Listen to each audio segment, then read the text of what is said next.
Graça e paz, meus irmãos, estamos aqui em mais um momento de fé com Manuel Costa. Eu venho trazer uma mensagem de Deus para a sua vida. Mensagem essa que está em Números 20, versículos 28, que diz: Eleazar, filho do sacerdote Arão, foi ungido para ocupar o lugar do seu pai.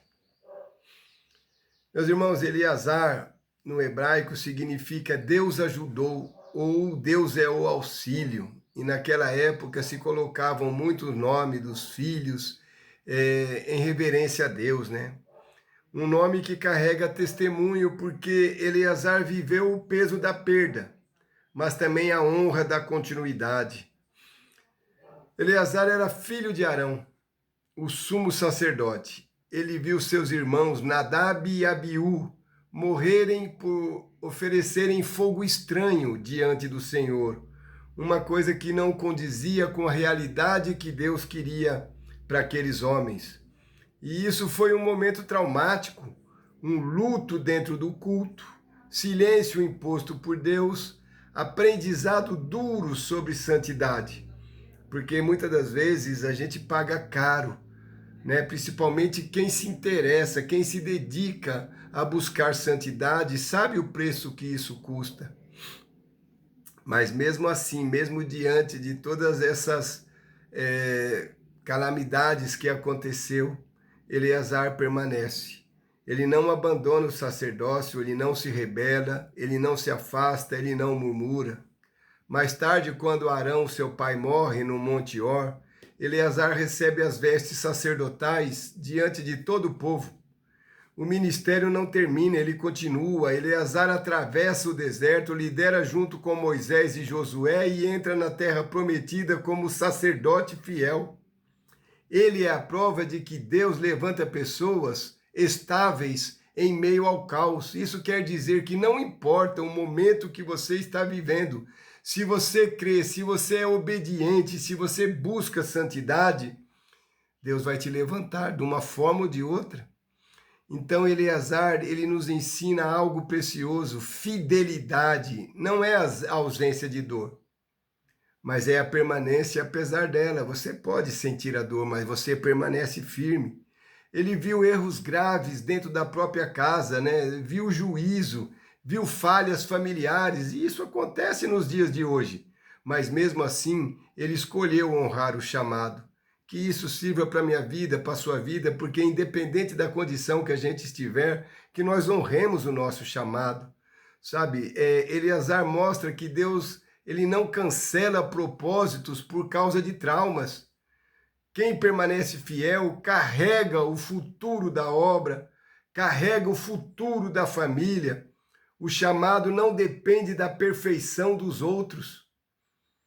Maturidade espiritual aparece quando a gente não desiste, independente das circunstâncias que estamos passando. Nós vamos adquirindo experiência com Deus e isso nos torna maduro, maturidade espiritualmente. Enquanto Nadab e Abiú representam irreverência, Eleazar representa a constância. Ele não fez barulho, não protagonizou grandes discursos, não falou demais, mas sustentou o sacerdócio em tempos difíceis.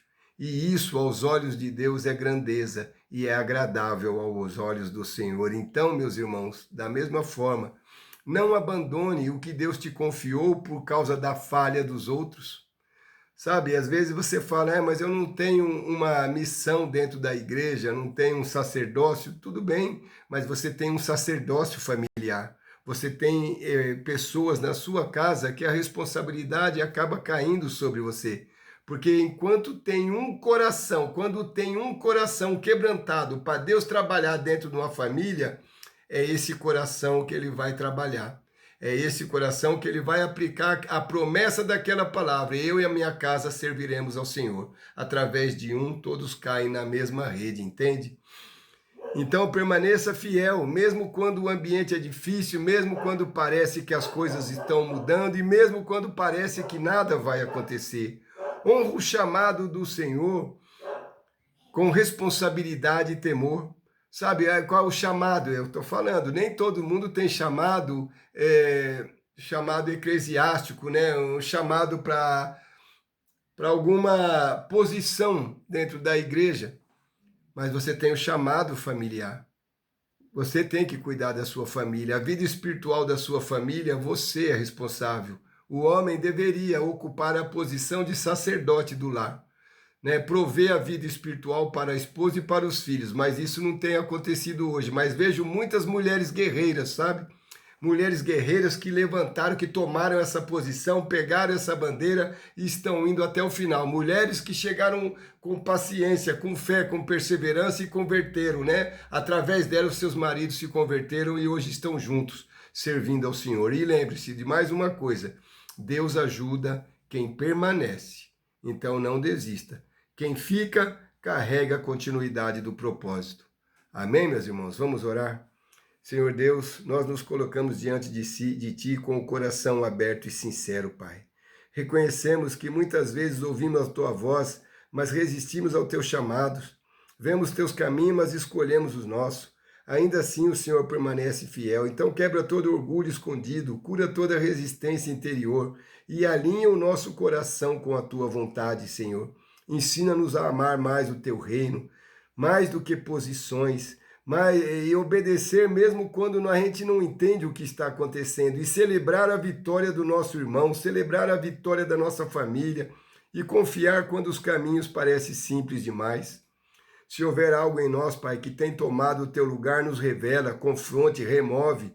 Não queremos apenas te servir, queremos te honrar, que a nossa vida seja resposta ao teu chamado, que a nossa fé seja viva, que o nosso coração permaneça sensível à tua presença. Conduz no teu tempo, Senhor, e sustenta na tua graça, e usa-nos para que o teu nome seja glorificado. Abençoe nossa casa, nossa família, nossos filhos, Senhor. Cuida de cada um conforme a necessidade. Entra nos lares, Pai, onde as coisas estão dispersas, Pai. Onde, infelizmente, Senhor, entrou desejos de destruição familiares, Pai. Casamentos que estão se acabando. Relacionamentos entre pais e filhos que estão perturbados. Abençoe, Senhor, todo aquele que está doente, levando cura, libertação. Principalmente para quem sofre de depressão, de ansiedade, meu Deus, que estão perdidos, que estão fora dos caminhos, fora dos projetos que Deus tem para a vida deles. Abençoe, Senhor, nossa semana que se inicia no dia de hoje e pedimos a paz e a alegria do Senhor nas nossas vidas. Amém. Paz, saúde e prosperidade. Até a próxima, se Deus assim nos permitir. Amém. Se você gostou dessa palavra, compartilhe, incentive um irmão a ouvir e a praticar o estudo bíblico, para que a gente possa buscar a cruz do Calvário, né? O nosso portal para a salvação. Amém?